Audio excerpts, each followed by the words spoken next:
गौशाला बचाऊ, दुनोमा हैन जीवनमा एउटा भए पनि गाई दान गरौँ। मठ मन्दिर गाई बाछा बचाउ तथा समाज विकास अभियानको आयोजनामा दुःख पाएका बेसहारा अपाङ्ग गाई वंश संरक्षणका लागि गाईको पुकार कार्यक्रम हेरौं मात्र दीप टेलिभिजनमा। आमा बुबाहरू सम्भावना हुन्छ भने एक गाई दान अवश्य गरौं। हामी हजुरको नाममा गोदान संकल्प गरी टेलिभिजन कार्यक्रममै प्रसारण गर्नेछौं। सम्पूर्ण जानकारी हेतु सम्पर्क गरौं। सम्पर्कका लागि मोबाइल 984120 040 06 98 082 97 4। ओम श्री परमात्मने नमः। मंगलम भगवान शंभो, मंगलम वृषभध्वज, मंगलम पार्वतीनाथ, मंगलायतनो हरः। ऋषिभिः संस्थिता नित्यं हिन्दुराष्ट्र विभूषितिं वैदिकीं साधनां भूमिं वन्दे नेपालमातरम्।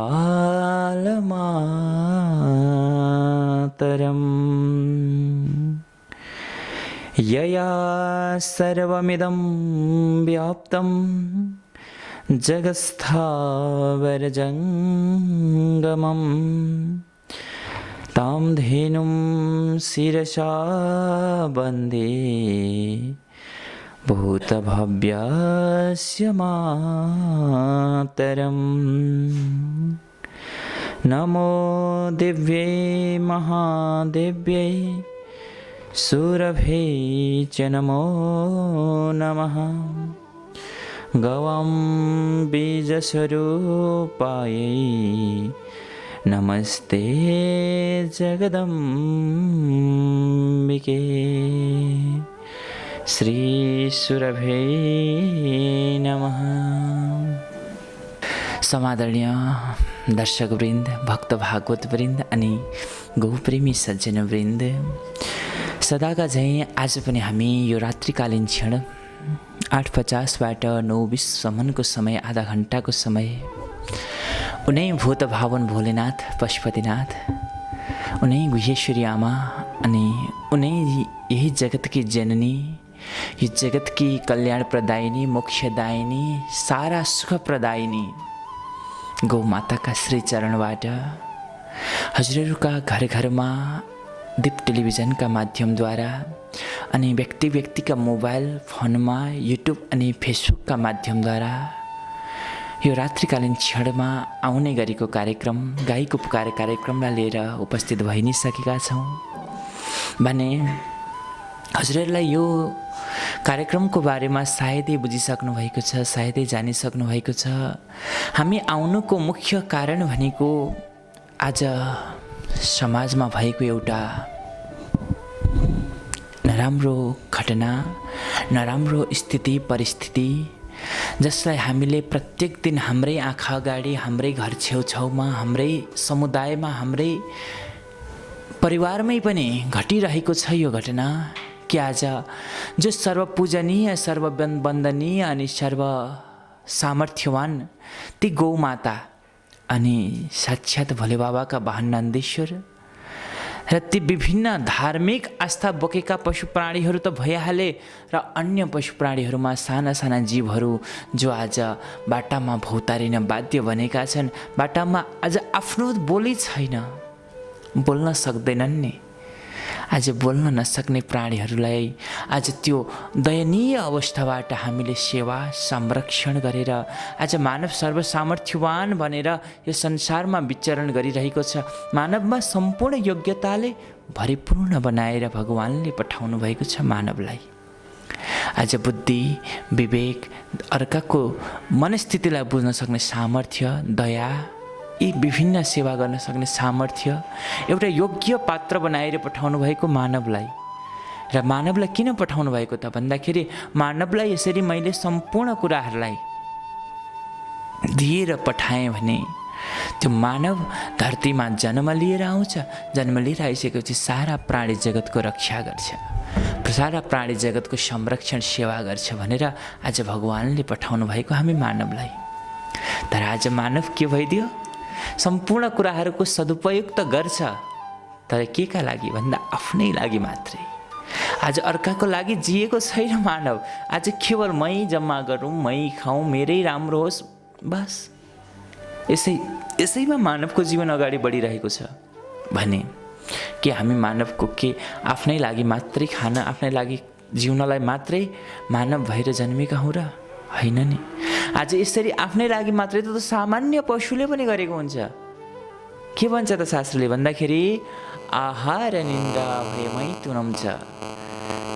आज आहार निन्द्रा भयमै तुनम छ सामान्यमेतत् पशुभिर नराणाम। आज शास्त्रले के भन्छ भने नि आहार खाने काम त नि एउटा सामान्य पशुले पनि गरेको हुन्छ। अनि के खानैका लागि मानवको जन्म भएको हो त? यो सुन्दर शरीर पाइएको हो त? होइन नि। आहार निन्द्रा र सुत्ने काम एउटा सामान्य पशुले पनि गर्छ, आनन्दले सुतेको हुन्छ। र एउटा मानवले पनि गर्छ। कि हामी त पशु समान सुत्नैका लागि मात्रै हाम्रो जन्म भएको हो त? होइन नि। भय, डर मानवलाई पनि लाग्छ, एउटा पशुलाई पनि लाग्छ। भएको त दुवैमा हुन्छ भय, र डराउनलाई मात्रै पनि मानवको जन्म भएको होइन। मैथुन भनेको आज सन्तति उत्पत्ति, सन्तति जन्माउने काम एउटा सामान्य पशुले पनि गर्छ अनि मानवको पनि हो। भने के सन्तति जन्माउनु, छोरा नाति पनाति यी खेलाउनु मात्रै मानव जीवनको सार्थकता होइन। वास्तवमा मानवको सार्थकता के हो भनेको छ त शास्त्रले भन्दाखेरि धर्मो हि एकम अधिको विशेषः। वास्तवमा मानव भएर चिनिनमा एउटै मात्र गुण लुकेको हुन्छ, त्यो हो धर्म। धर्मो हि एकम अधिको विशेषः। धर्म नै मात्रै यस्तो चिज हो जो मानवमा हुने गर्दछ। आज सेवाको कर्मै यस्तो चिज हो जो अन्य पशु प्राणीले गर्न सक्दैनन्, तर मानव शरीरबाट सामर्थ्य छ धर्म गर्नको लागि, सामर्थ्यवान छ। धर्म हि एकम, त्यही धर्मको पाटो हो मानवले गर्न सक्ने अलग। धर्मै न हिन पशुभी समान। र यदि जसमा धर्म छैन नि त्यो केवल एउटा पशु, पुच्छर नभएको पशु भन्छन् नि समाजमा, हो पुच्छर नभएको पशु समान मात्रै हो। वास्तवमा आफ्नै लागि त सबैले जिएका हुन्छन्, तर अर्काका लागि जिउनु यो एउटा परोपकारको कर्म गर्नु यो एउटा मानवको धर्म हो, मानवको व्यक्तिगत स्वरूप हो। र हामी आफ्नो स्वभावबाट कहिल्यै पनि चुक्नु हुँदैन। मैले कतै दृष्टान्त सुनेको थिएँ। एक समय के भएछ भने नि एकजना सन्त गङ्गा स्नानको लागि भनेर आज त्यो पवित्र पुण्यमय गङ्गामा पुग्नु भएछ। आज पवित्र पुण्यमय गङ्गामा पुग्नुभयो। अब स्नानको निमित्त भनेर जानुपर्ने जलभित्र गङ्गामा स्नान गर्न त्यो गङ्गाको किनारमा गएर केही क्षण विश्राम गर्नुभएछ। गङ्गाको तीरमा गएर केही क्षण विश्राम गर्नुभयो ती सन्तले। र यसरी विश्राम गर्ने क्रममा उहाँका नेत्रहरू, उहाँका आँखाहरू एक टक्ले गङ्गा नदीमा परिरहेका थिए। त्यसै समयमा आज दैवको संयोगले एउटा बिच्छी भन्छौँ नि हामी, एउटा बिच्छू त्यो गङ्गाको पानीमा बग्दै ती सन्तको अगाडि आइपुगेछ। ध्यान दिनु होला है। आज त्यो बिच्छू बग्दै त्यो सन्तको अगाडि आइपुग्यो त्यो बिच्छी। र त्यो बिच्छी आइसके पछाडि यसो सन्तले हेर्नुभयो। अब सन्तको हृदय त शास्त्रले नि भनेको छ सन्त हृदय नवनीत समान। यो संसारमा सबैभन्दा नरम चिज भनेको नौनी घिउ भने सन्तको हृदय यस्तै हुन्छ। कसैको दुःख हेरेर, कसैको कष्ट हेरेर, कसैको पीडा हेरेर बस्न सक्नुहुन्न सन्त महात्माहरू। भने ती सन्तमा आज दयाको भावना आयो। कठै यो बिच्छी आज पानीमा बगेको छ भने यसलाई मैले रक्षा गर्नुपर्छ, यसलाई मैले रक्षा गरिनँ भने यसले आफ्नो प्राण त्याग्नुपर्छ, यो मर्छ। भन्ने विचार गरेर आज सन्तले के गर्नुभएको छ त भन्दा त्यो बग्दै आएको बिच्छुलाई त्यो नदीबाट बाहिर निकाल्न, गङ्गाबाट बाहिर निकाल्नको लागि भनेर आफ्नो हात अगाडि बढाउनु भएछ। त्यो सन्तले आफ्नो हात अगाडि बढाउनु भयो। त्यो बिच्छू बग्दै आएको बिच्छू अब हातमा चढ्यो आज सन्तको। तर हातमा चढ्ने बित्तिकै त्यो बिच्छुले के गर्यो त भन्दा त्यो सन्तको हातमा डस्यो, टोकियो। सन्तको हातमा टोकियो, हातमा पीडा भयो। फेरि सन्तले हात निकाल्नु भयो बाहिर। अब पुनः फेरि त्यो बिच्छू बग्न लागिरहेको त फेरि सन्त हात एकचोटि डसेको थियो, फेरि हातभित्र लानुहुन्छ। फेरि हातभित्र लगेको क्रममा फेरि डस्छ त्यो बिच्छीले। फेरि सन्तले हात निकाल्नुहुन्छ, फेरि पुनः लग्नुहुन्छ। यसरी लामो समयसम्म 8-10 चोटि कोसिस गर्नुभयो। यसरी 8-10 चोटि कोसिस गरिरहेको अवस्थामा आज ती सन्तले बिच्छुलाई निकालिरहेको दृश्य एकजना सामान्य व्यक्तिले छेउबाट निहालिरहेका थिए सन्तलाई। ती सामान्य व्यक्तिले निहालिरहेका थिए ती सन्तलाई। अनि ती सामान्य व्यक्तिले सन्तलाई भन्न लागे, ए सन्त महाराज, यो बिच्छुलाई निकाल्नका लागि भनेर हजुर हातभित्र लानुहुन्छ, त बिच्छुले हजुरलाई डसिदिन्छ, टोकिदिन्छ। आज एकचोटि टोको, 2 चोटि टोको, आखिरमा हजुरले यति धेरै हजुरलाई आफैलाई पीडा दिइरहेको त्यो बिच्छीको किन उद्धार गर्न खोजिराख्नु भएको छ? किन त्यसलाई निकाल्न खोजिराख्नु भएको छ? त्यसले त हजुरलाई टोकिरहेको छ नि भनेर आज त्यो सामान्य व्यक्तिले भनेको क्रममा ती सन्तले दिनुभएको उत्तर अत्यन्तै गहनीय छ, अत्यन्तै शोचनीय छ, अत्यन्तै मननीय छ। ध्यान दिएर सुन्नुहोला। ती सन्तले भन्नुभयो, ए मानव, यो बिच्छू जो पानीमा बगेर आइरहेको बिच्छू थियो, त्यो बिच्छूलाई मैले निकाल्नको लागि भनेर हात अगाडि बढाएँ। आज त्यो मैले बिच्छीलाई निकाल्नको लागि भनेर हात अगाडि बढाएँ, तर त्यो बिच्छी मेरो हातमा चढ्ने बित्तिकै टोक्थ्यो, डस्थ्यो भने हजुरले एउटा कुरा याद गर्नुभयो कि त्यो बिच्छी जो पानीमा बगेको थियो, त्यो आपतकालमा परेको थियो, तर पनि त्यो बिच्छीले आफ्नो धर्म, आफ्नो टोक्ने धर्म हो बिच्छीको भने त्यो बिच्छीले आफ्नो धर्मलाई परित्याग गरेको छैन, आफ्नो धर्मलाई छोडेको छैन। त्यो सामान्य जीव एउटा बिच्छीले त आफ्नो धर्म, टोक्ने धर्म हो उसको भने आफ्नो स्वभावलाई, आफ्नो धर्मलाई परित्याग गरेको छैन भने म त सन्त हुने भने मेरो सन्तको स्वभाव, मेरो सन्तको आचरण, मेरो सन्तको भाव भनेकै सेवाको भाव हुने गर्दछ भने म आफ्नो स्वभावलाई, आफ्नो धर्मलाई कसरी परित्याग गर्न सक्छु? त बिच्छीले त आफ्नो धर्म छोड्दैन भने मेरो एउटा धर्मै हो कि आज सम्पूर्ण प्राणी जगतको रक्षा गर्नु, प्राणी जगतको सेवा गर्नु मेरो धर्म हो भने म आज यति धेरै ज्ञानी भएर म आफ्नो धर्मलाई कसरी परित्याग गर्न सक्छु? कति सुन्दर उत्तर छ। वास्तवमा मानवको धर्म सेवाको कर्म हो। शास्त्रले नै भनेको छ, परोपकाराय इदं शरीरम। यो शरीर भगवानले परोपकारको निमित्त भनेर हामीलाई यस धरतीमा पठाउनु भएको हो। हामीले परोपकारका लागि पठाएको शरीर आज नाना वस्तुमा, नाना कर्ममा लगाएका छौँ। शास्त्रले नि के भन्छ त भन्दाखेरि मैले पहिले पनि भनेको छु, एकचोटि आज पनि भन्दैछु, सुन्नु होला। शरीर भनेको वास्तवमा परोपकारका लागि हो।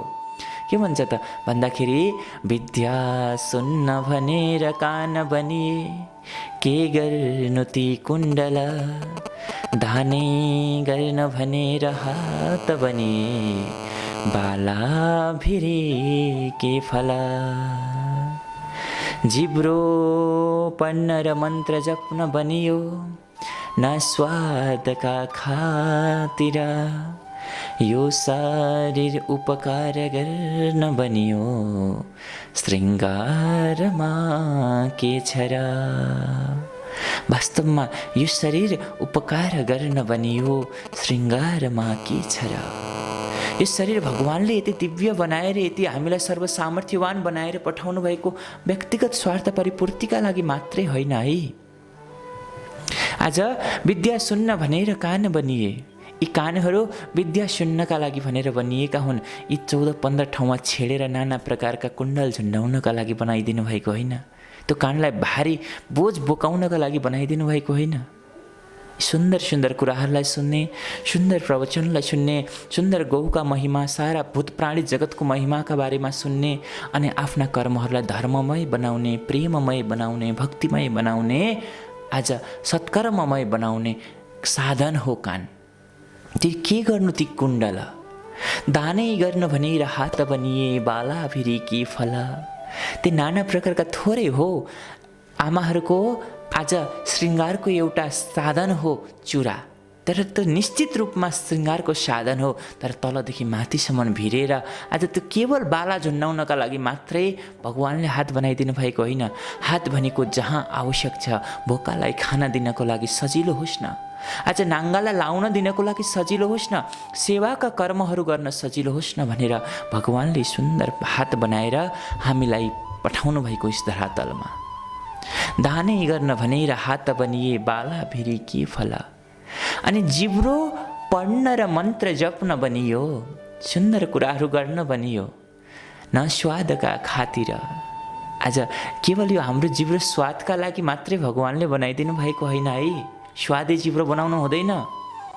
जिब्रोको मुख्य प्रयोजन भनेको बोल्न, स्पष्ट बाणी बोल्न सकियोस्, स्पष्ट ढङ्गबाट मन्त्र उच्चारण गर्न सकियोस्, भगवानको नाम जप्न सकियोस्, आज कुनै पनि विषयवस्तुको महिमाका बारेमा कसैलाई स्पष्ट ढङ्गबाट वर्णन गर्न सकियोस्। यसका लागि भगवानले जिब्रो बनाइदिनु भएको। तर आज हामी जिब्रोको कारणले सबैभन्दा ठुलो पाप कर्म गरिरहेका छौँ। आज हजुर सामान्य घरमा बसिराख्नु भएको छ, आज हजुरको के भइदियो त भन्दा घरमा बस्नुभयो, अल्छी लाग्थ्यो, त्यसै समयमा आज वर्षाको समय भइदियो, पानी परिदियो। अब पानी परिदियो, हजुरको अचानक मुड बनिदियो जिब्रोको स्वादका लागि, हजुरको अचानक एउटा सोच बनिदियो आज मांस भक्षण गर्ने। हेर्नुहोस् है, सामान्य जिब्रोको स्वादको लागि हजुरको स्वभाव बनिदियो, हजुरमा एउटा सोच आइदियो आज मांस भक्षण गर्नु पर्यो। हेर्नुहोस्, हजुरको यति सानो सोच, यति सानो जिब्रोको स्वादका लागि अब एउटा कुनै न कुनै पशु प्राणीले आफ्नो प्राण त्याग्नु पर्यो है। बुझ्नुहोस्, हजुरको सोच बनिदियो, एउटा प्राणीले आफ्नो प्राण त्याग्नु पर्यो भने हेर्नुहोस् त, केही क्षणको जिब्रोको स्वादका लागि आज एउटा निर्मम पशुले आफ्नो प्राण त्याग्नुपर्छ। लाउँ लाउँ खाउँ खाउँ भन्ने उमेरमा एउटा विभिन्न पशु प्राणी, बाख्रो, कुखुरो, माछा, यस्ता विभिन्न प्रकारका पशु प्राणी, निर्मम पशु प्राणी जसको केही दोषै छैन, त्यसले आफ्नो प्राणलाई त्याग्नुपर्ने भइदिन्छ हजुरको क्षणिक जिब्रोको स्वादका लागि।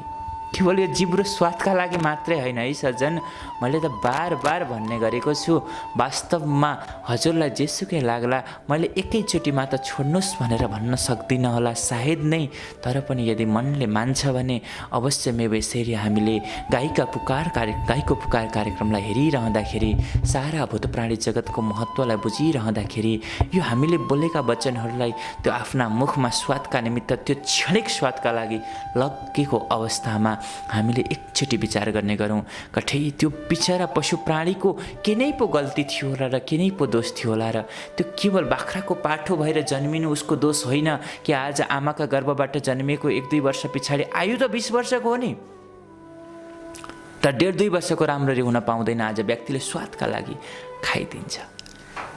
अनि मैले धेरै ठाउँ सुन्ने गरेको छु, आज भन्छु, मैले धेरै ठाउँ सुन्ने गरेको छु कि धेरै भक्तहरूले भन्नुहुन्छ, ए गुरुदेव हामीले त्यो बाख्रालाई नखाने हो भने तिनीहरू बढेर पृथ्वी ढाकिहाल्छन् नि। ए हजुर, कति सानो सोच छ हजुरको।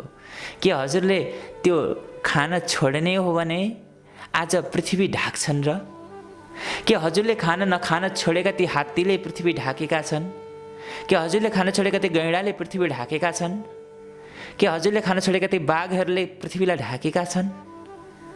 छैनन् नि, भने ती बाख्राले पनि ढाक्दैनन्। बाख्राको पनि आफ्नो जिन्दगी आनन्दपूर्वक जस्तो प्रकारले हरिण, मृग आदि हुन्छन् त्यसरी विचरण गरेर हिँड्छन् नि, के नै जान्छ र? हजुरले खाना छोड्दैमा तिनीहरूले पृथ्वी ढाक्ने भन्ने कुरो हुँदैन। उनीहरू त आफ्नो जीवन आनन्दपूर्वक जिउँछन्, जहाँ जसो जे गरेर भए पनि आफ्नो जीवनलाई अत्यन्तै पूर्ण ढङ्गबाट आफ्नो कालगतिले आफ्नो मृत्युलाई वरण गरेर आफ्नो शरीरलाई परित्याग गर्दछन्। हजुरले नखाँदैमा उनीहरू बढ्ने होइनन्। र यस्तै प्रकारले हाम्रो क्षणिक जिब्रोको स्वादका लागि हामीले कुनै पनि पशु प्राणीहरूको निर्मम वध नगरौँ र हामीले सारा प्राणी जगतको रक्षाका लागि धेरै थोरै जस्तो सकिन्छ त्यस्तो प्रकारबाट सारा प्राणी जगतको रक्षाको लागि भनेर अन्तिममा के भन्छ त श्लोकले भन्दाखेरि, यो शरीर उपकार गर्न बनियो, यो शरीर वास्तवमा भगवानले उपकार गर्नको लागि भनेर प्रदान गर्नुभएको हो, परोपकारका निमित्त भनेर प्रदान गर्नुभएको हो। आज जस्तो प्रकारले हाम्रो शरीर छ नि, यो संसारमा केही चिजहरू अरूको उपकारका लागि हुने गर्दछन्। के भन्दाखेरि परोपकाराय फलन्ते वृक्ष, वृक्ष परोपकारका लागि फलेको हुन्छ। वृक्षले कहिले पनि मेरो फल कसैलाई नलगाए म आफै खान्छु भनेर कहिले आफूले आफ्नै लागि कहिले पनि रहँदैन, आफ्नो स्वार्थमा रहँदैन। परोपकाराय फलन्ते वृक्ष, सधैँभरि अर्का उपकारका लागि आफ्ना फलहरू फलाउने गर्दछ वृक्षले। परोपकाराय बहन्ती नदी, नदीले पानी बगाउने गर्छिन्, कहिले पनि आफ्ना लागि होइन, सदा सर्वदा अरूको उपकारका लागि नदी बग्ने गर्दछिन्। परोपकाराय दुहन्ती गाव, विशेष गाईको महत्त्व आयो। यस संसारमा सबैभन्दा ठुलो उपकारी वस्तु, उपकारी प्राणी भनेकी गौमाता हुन्, जसका महिमाहरूलाई, जसका महत्त्वहरूलाई, जसले गरेको उपकारको बारेमा सायदै चर्चा गरेर सकिँदैन। यो संसारमा सबैभन्दा पुण्यमती भनेकी गौमाता मात्रै हुन्, जो केवल एउटा सामान्य घाँस भुसा खोले खाएर अमृत वर्षाउने काम गर्छिन्, अमृत प्रदान गर्ने काम गर्छिन्। त्यो पनि कसको हितका लागि? सारा प्राणी जगतको हितका लागि। गाईले का छेउमा कहिले पनि बाल्टी लिएर जाँदा ए मेरो दुधै किन लग्छस् भनेर भन्छन्? भन्दिनन्। जसको दुध पनि भन्न अप्ठ्यारो लाग्छ, दुध होइन, शुद्ध गाईको दुध हुँदैन, शुद्ध गाईको अमृत हुने गर्दछ। जसको त्यो दुग्ध जो अमृतमा यतिसम्म सामर्थ्य हुन्छ, त्यति सामर्थ्यको तुलना अन्य केहीसँग गर्न सकिँदैन। अनेक प्रकारका कर्महरूमा हाम्रा ऋषि सन्तहरू त्यति मूर्ख चाहिँ हुनुहुन्न थियो है। हाम्रा ऋषि सन्तहरू महान विद्वान हुन्थ्यो। अहिलेका वैज्ञानिकले भेट्दैनन् हाम्रा ऋषि सन्तहरूलाई, किनभने उहाँहरूले पूर्वकालबाट गाईका महत्त्वहरूलाई बुझेर हाम्रा यज्ञिक कर्ममा, हाम्रा दैविक पैतृक यी विभिन्न कर्महरूमा, अनेक कर्ममा गाईका महत्त्वलाई जोड दिनुभएको छ। गाईको दुधको हरेक चिजमा हाम्रो सदुपयोग हुने गर्दछ। पूजा कर्ममा हरेक स्थानमा दुध चाहिन्छ। आज शरीर शुद्धिका लागि दुधको आवश्यकता पर्दछ, आत्मशुद्धिको लागि दुधको आवश्यकता, मानसिक शुद्धिको लागि हामीलाई दुधको आवश्यकता पर्दछ। गाईको दुधमा भनेर नसकिने विभिन्न प्रकारका तत्त्वहरू लुकेका हुन्छन्। भने आज ती गाई जो केवल अरूको उपकारका लागि बाँचेकी हुन्छन्, अरूको कल्याण गर्नको लागि रहेकी हुन्छन्, दुग्ध गाईको त कति महत्त्व भन्ने हजुरलाई भनेर सकिँदैन, त्यति धेरै महत्त्व छ। गाईको दुधले मात्रै उपकार होइन, गाईले गहुँतले पनि उपकार गरेकी हुन्छन्। अहिले त वैज्ञानिकहरूले स्पष्ट गराइदिइसके, हामी त वैज्ञानिक युगमा छौँ नि, हामीलाई धर्मशास्त्रको कुरा त विश्वास लाग्दैन। आज हामीलाई चमत्कार मात्रै विश्वास लाग्छ भने हजुर खुलेर बुझ्न सक्नुहुन्छ गाईको दुधको बारेमा, गाईको गहुँतको बारेमा, गाईको गोबरको बारेमा विभिन्न वैज्ञानिकहरूले स्पष्ट गरिदिइसक्नुभयो कि यदि मात्रा मिलाएर गाईको गहुँतलाई प्रत्येक दिन यदि खाली पेटमा खाने हो भने क्यान्सर लागेको व्यक्तिलाई पनि क्यान्सर रोग निर्मूल भएर जाने गर्दछ। क्यान्सर समेतको औषधि गाईको गहुँतलाई भनेर वैज्ञानिकले स्पष्ट गरिदिइसके। गाईको दुधलाई नियमित रूपमा यदि 10 वर्षको उमेरसम्म बालकले नित्य रूपमा 1 गिलास पान गरेर आउँछ भने त्यो बालक कहिले पनि सेकेन्ड हुनु पर्दैन, कहिले पनि द्वितीय हुनु पर्दैन, दोस्रो हुनु पर्दैन। त्यतिसम्म बौद्धिक विकास भएर जान्छ गाईको दुधले। गाईको दहीको पनि के महत्त्व भन्ने र हजुरहरूलाई मैले भनि नै रहेको छु कि गाईको दुध दहीलाई यदि नित्य रूपमा यदि व्यक्तिले पान गर्ने हो भने पेटका विभिन्न रोगहरू, ग्यास्ट्रिक, अल्सरदेखि लिएर रक्तचाप, यस्ता विभिन्न प्रकारका पाइल्स, फिस्टुला, यस्ता विभिन्न प्रकारका रोगहरूमा स्वतः रूपमा निर्मूल गर्ने काम गर्दछ गाईको दहीले। भने हाम्रा शरीरमा भएका सम्पूर्ण मांसपेशीहरूलाई अत्यन्तै दह्रो बनाएर हामीलाई स्वास्थ्य निरोगी बनाउनको निमित्त भनेको एउटै मात्र साधन हुन् गौमाता, जसको दुध, दही, गोबर, गहुँत यस्ता विभिन्न प्रकारका वस्तुहरू जो हामीलाई प्राप्त हुन्छन् उनले उपकार गरेर हाम्रो कल्याणका लागि प्रदान गर्दछिन् गौमाताले। यति मात्रै नभएर गाईको शरीरै पनि पवित्र छ। गाईको शरीरलाई नै यदि दिनमा 5 देखि 10 मिनटसम्म गाईको शरीरमा गएर आफ्ना हातहरू फेर्ने हो भने कहिल्यै पनि ब्लड प्रेसरको रोग लाग्दैन हजुरलाई। ब्लड प्रेसर न्यून उच्च हुँदैन, स्वतः रूपमा एकदमै लिमिटमा कायम भएर रहने काम गर्दछ गाईको शरीरमा स्पर्श मात्रै गर्नाले पनि। भने यति ठुलो महत्त्वलाई बोकेकी छिन् गौमाताले, केवल अरूको उपकारका लागि जिएकी हुन्छन्, अरूको उपकारका लागि रहेकी हुन्छन्।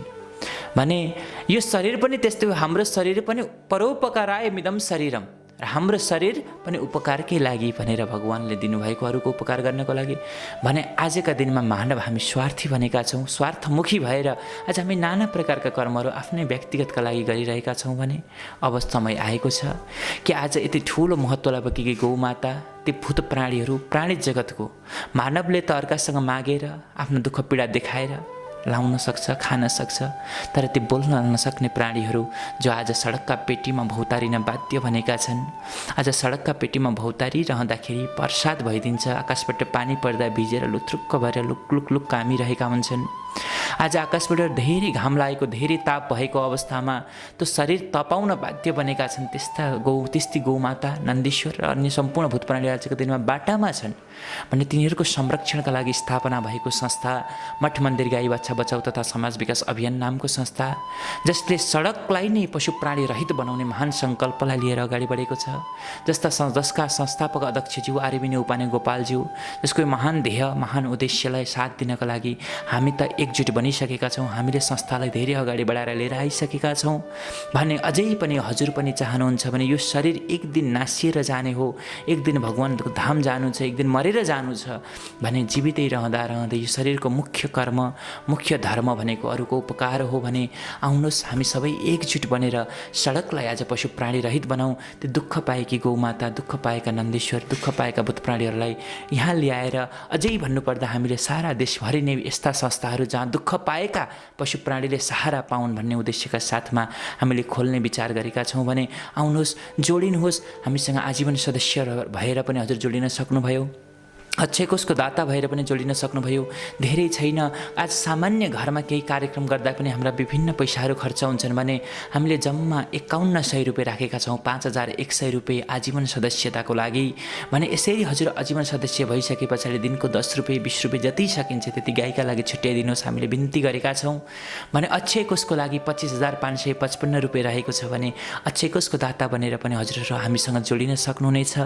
र यस्ता विभिन्न कर्महरूमा हजुर हामी सबै एकजुट बन्यौँ भने अवश्यमेव सारा भूत प्राणी जगतले सुख पाउँछन्, आज आफ्नो आत्मसम्मान पाउँछन्, आज रक्षा पाउँछन् भनेर हामी सबै मानव जाति एकजुट बनौँ, सोचौँ, विचार गरौँ। र अहिले नै पनि हजुर जोडिन चाहनुभयो, हामीसँग संस्थाको सदस्य बन्न चाहनुभयो, विभिन्न प्रकारका रकमहरूद्वारा गाई सेवा गर्न चाहनुभयो, नन्दी सेवा गर्न चाहनुभयो भने हजुरहरू तिनै टेलिभिजनका स्क्रिनमा दिएका 2वटा नम्बरमा सम्पर्क गरेर अहिले नै पनि हामीसँग जोडिन सक्नुहुनेछ, जसका लागि हाम्रा 2वटै नम्बरहरू हजुरको सेवाका लागि खुल्ला रहेका छन्।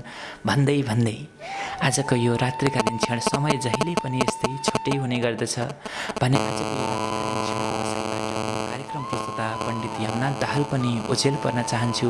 भोलि पुनः यही समयमा हजुरहरू समक्षमा आएर तिनै गाईका बिन्ती पुकारहरूलाई लिएर अवश्य उपस्थित हुने नै छु। सबैलाई गौमाताले सद्बुद्धि दिनुहोस्, सद्विवेक दिनुहोस्, सबैमा सुख शान्ति समृद्धि छाएर जाओस्। जय गौमाता, जय गौमाता, जय गौमाता। जय गौमाता। मेरो नाम चाहिँ आर्यविनय उपाने गोपाल।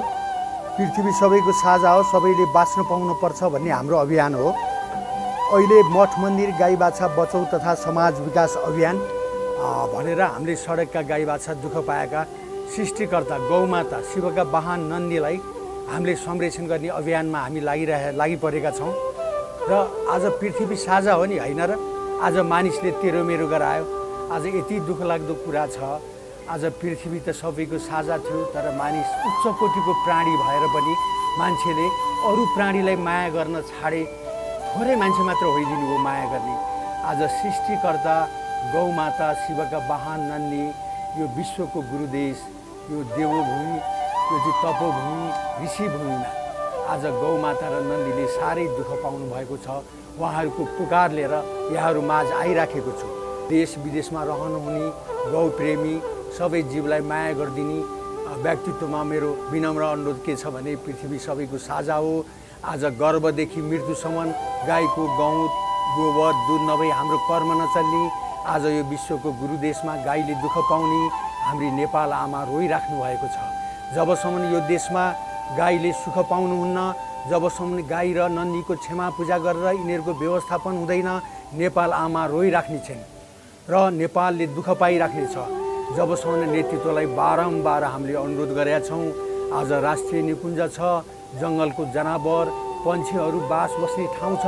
आज देशको राष्ट्रिय जनावर पशुपति पत्ता लाउने गाई ठुला ठुला धार्मिक स्थल पत्ता लगाउने गाई शिवका वाहनले यो देशमा दुःख पाइराख्नु भएको छ।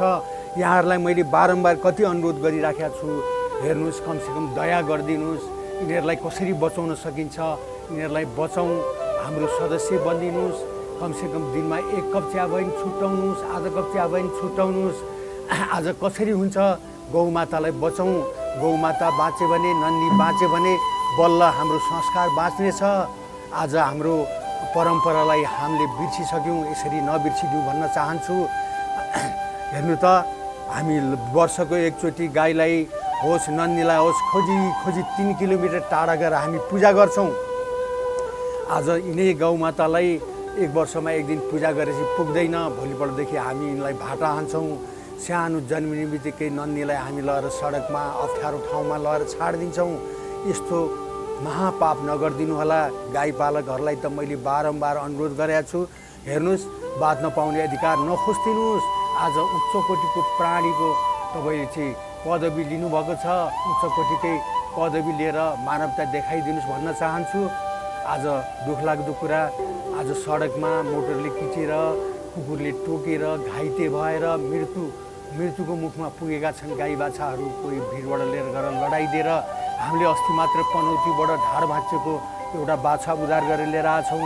अब सम्भव छैन, उनलाई नदुख्ने औषधि दिएर, औषधि खुवाएर हामीले बचाइराखेको छौँ। अवश्य गरी सम्भव छैन। राज्यको दायित्व हो, हरेक नगरपालिकामा भेटनरी डक्टरहरू हुनुहुन्छ, तपाईँहरूको दायित्व होइन। तपाईँहरू हेर्नुहोस्, राज्यको तलब खाएर बस्नुभएको छ। कमसेकम हप्तामा एकचोटि पनि आएर सडकमा दुःख पाएका गाई बाछालाई यसो औषधि उपचार गरिदिँदा के हुन्थ्यो होला र? आखिरी मानवता त पलाइदिए हुन्थ्यो।